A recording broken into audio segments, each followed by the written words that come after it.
നമസ്തേ. ഇവിടുത്തെ ക്രിയാപദ്ധതിയിൽ പിതൃയാന മാർഗ്ഗമാണ് നമ്മളുടെ ഈ 2-3 ദിവസങ്ങളിൽ തുടങ്ങുന്നത്. നമ്മൾ 16, 17, 18 പിതൃയാന മാർഗ്ഗം നമ്മൾ ഇന്ന് തുടങ്ങി. അതിൽ 3-ാം ദിവസത്തെ, അതായത് 18-ാം തീയതി രാവിലെയുള്ള ക്രിയയിൽ ഏറ്റവും പ്രധാനപ്പെട്ടതാണ് ശ്മശാനക്രിയ എന്ന് പറയുന്ന ഇതാണ്. ആദ്യ ദിവസം നമ്മൾ ഇന്ന് വീരസാധനക്രിയ ചെയ്തു. രണ്ടാമത്തെ നാളെ വൈദിക പ്രയോഗമാണ്. 3-ാമത്തെ ദിവസമാണ് ശ്മശാനക്രിയ എന്ന് പറയുന്നത്. അത് ചെയ്യുന്നത് രമേശ് ചേട്ടനാണ്. ഒരു ഇൻട്രൊഡക്ഷൻ ആവശ്യമില്ല രമേശ് ചേട്ടൻ്റെ.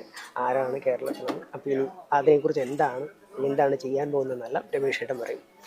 രമേശ് ചേട്ടൻ നമസ്കാരം. നമ്മൾ ഭാരതത്തിൽ ജീവിച്ചു വരുന്ന ആളുകൾക്ക് സംസ്കാരക്രിയകളെക്കുറിച്ച് പ്രത്യേകിച്ച് പറഞ്ഞ് മനസ്സിലാക്കേണ്ട കാര്യമില്ല. എന്നാലും ഇവിടെ നടക്കാൻ പോകുന്ന വലിയ ഒരു ചടങ്ങ്, അതായത് കുംഭമേള എന്ന് നമ്മളെല്ലാവരും കേട്ടിട്ടുണ്ടെങ്കിലും മലയാളികൾക്ക് അതത്ര സുപരിചിതമല്ല. വളരെ അപൂർവം പേരാണ് ഈ കുംഭമേളയെക്കുറിച്ച് കേട്ടിട്ടുള്ളൂ. ഇവിടെ ഈ തിരുനാവായയുടെ ഒരു ഇമ്പോർട്ടൻസ് ലോകം മുഴുവൻ എത്തുക ഈ കുംഭമേളയിലൂടെ ആയിരിക്കും. കാരണം കേരളത്തിൽ കുംഭമേള നടക്കുന്ന സമയത്ത് കേരളത്തിൽ നിന്നുള്ള ആളുകളുടെ എണ്ണം കുംഭമേള കാണുന്നതിന് വളരെ കുറവായിരുന്നു. നമ്മളുടെ മഹാമണ്ഡലേശ്വർ ആചാര്യനായി വരികയും ജുന അഖാഡയുടെ മഹാമണ്ഡലേശ്വരാവുകയും ചെയ്ത് ആ തുടക്കം മുതൽ ലക്ഷക്കണക്കിന് ആളുകളാണ് ഈ വർഷം കുംഭമേളയിൽ പങ്കെടുക്കാൻ അവസരം ലഭിച്ചത്. അത് ജനങ്ങൾക്ക് കൃത്യമായിട്ട് അറിയാത്തത് കൊണ്ട് തന്നെയായിരുന്നു.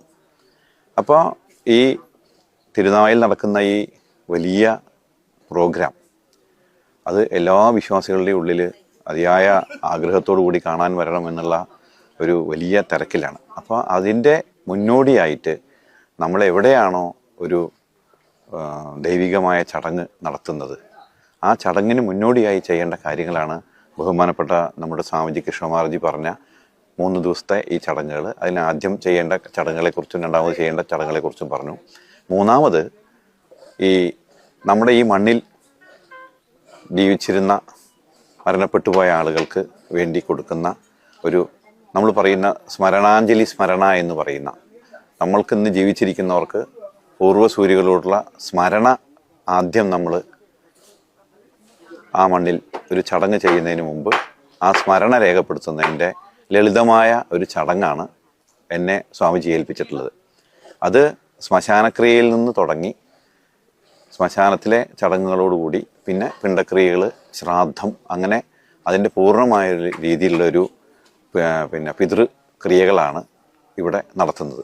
അത് ശ്മശാനക്രിയയിൽ നിന്ന് തുടങ്ങിയിട്ട് പ്രേതങ്ങളും പിതൃക്കളുമായിട്ടുള്ള ആളുകൾക്ക് മോക്ഷം വരുത്തി കൊടുക്കേണ്ട, അവർക്ക് ഗതി വരുത്തി കൊടുക്കേണ്ട, അവർക്ക് സായുജ്യം കൊടുക്കേണ്ട ചടങ്ങുകൾ. അത് ഏത് വിധത്തിലാണെങ്കിലും, വൈഷ്ണവമാണെങ്കിലും ശൈവമാണെങ്കിലും ശാക്തേയമാണെങ്കിലും നാഥനുള്ളവരാണെങ്കിലും ഇല്ലാത്തവരാണെങ്കിലും അവർക്ക് ഈ മണ്ണിൽ നിന്ന് ഒരു മുക്തി ലഭിക്കുന്നതിന് വേണ്ടിയിട്ടുള്ള ചടങ്ങുകളാണ് നമ്മൾ വളരെ ലളിതമായി ചെയ്യുന്നത്.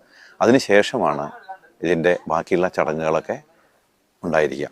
അതിൻ്റെ ഒരു ഉത്തരവാദിത്വമാണ് എല്ലാവരും എന്നെ ഏൽപ്പിച്ചിരിക്കുന്നത്. അത് ഭംഗിയായി നടത്തുന്നതിന് വേണ്ടിയിട്ട് എല്ലാവരുടെയും പ്രാർത്ഥനയും അനുഗ്രഹവും ഉണ്ടാവണം എന്നുള്ളതാണ് എനിക്ക് പറയാനുള്ളത്.